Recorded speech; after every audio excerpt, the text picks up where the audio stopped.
بالنسبه لنا مشيط عباس، ابو غريمه، ضمرو، بلون، كلها من بلاد سيدي سالم، ولكن الخدمه الطبيه معلش موجوده في المدينه، والخدمه الطبيه طبعا مطلوبه ان تكون في المدينه.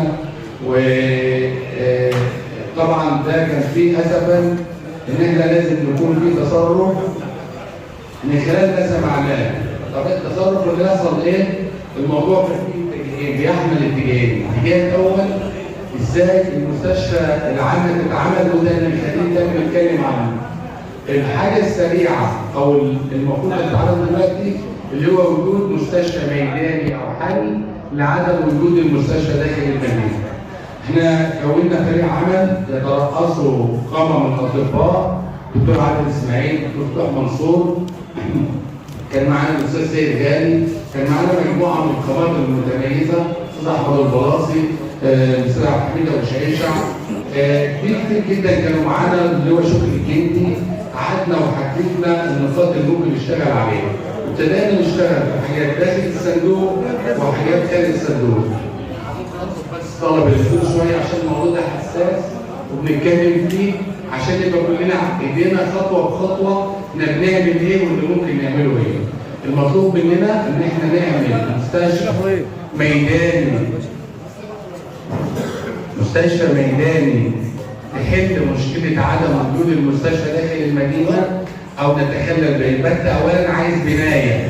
البنايه اللي فكرنا فيها في الاول ان احنا ممكن نعمل ايه؟ ان احنا ممكن نخش على وزاره الرياضه، شباب الرياضه، وناخد المكان الارضي بتاع النادي الرياضي القديم وناخد نبني الدور اللي فوق منه. طبعا مجموعه العمل دي كلها بحيث ان احنا نبقى عندنا استقبال.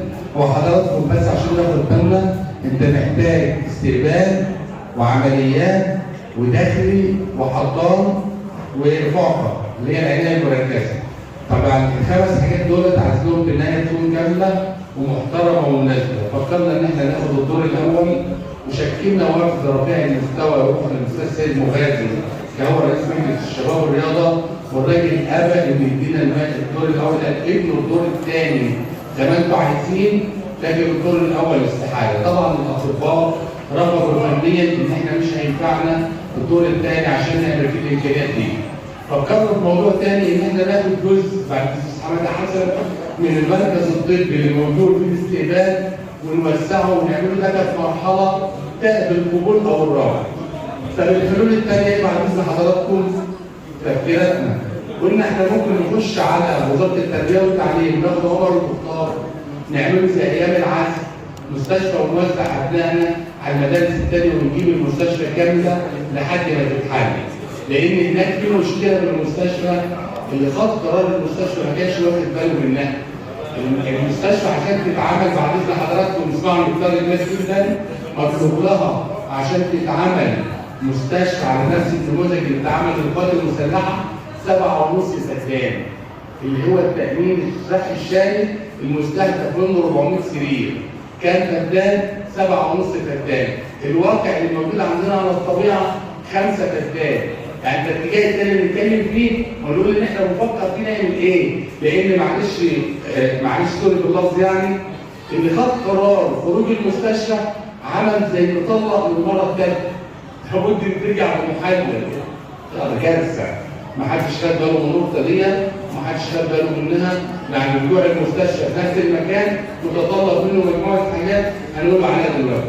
الموضوع احنا بقى فيه ولا نميل فيه، وانا قلت لو كان الموضوع ده هيبقى مقابله انا طموح النيابيه، انا موافق في سبيل المستشفى تتعامل ويبقى خدمه طبيه جميله.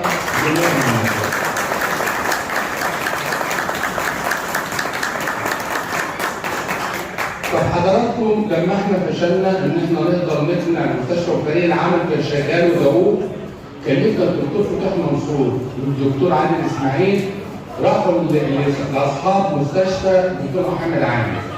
وطبعا الدكتوره بعد ما كنا عندنا امل كبير ان احنا ناخد المستشفى دي نعملها مستشفى ميداني نعالج فيها وهي مجهزه وفيها كذا غرفه عمليات، قالت ان ده الاقتراح ايام احد اعضاء رؤساء مجلس المدينه وده منتهي. انا ولاد الاطباء ما هينفعش خلاص الموضوع ده يأسنا منه.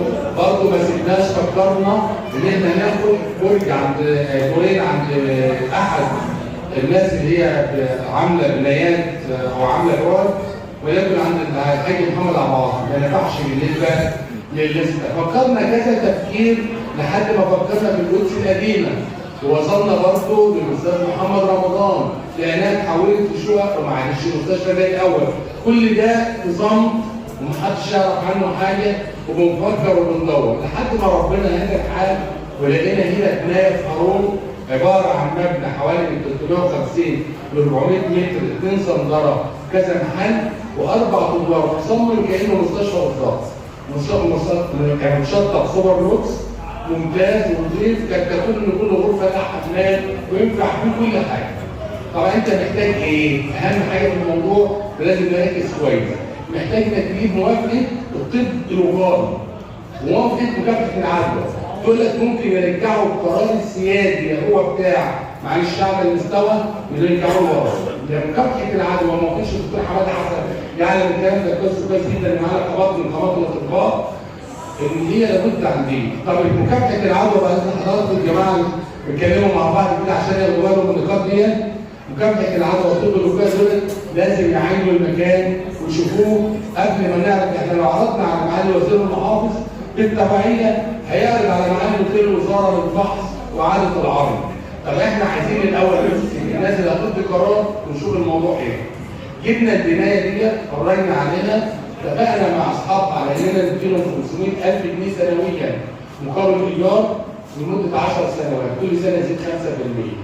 وفعلا خلصنا مع الناس واستغلنا الموضوع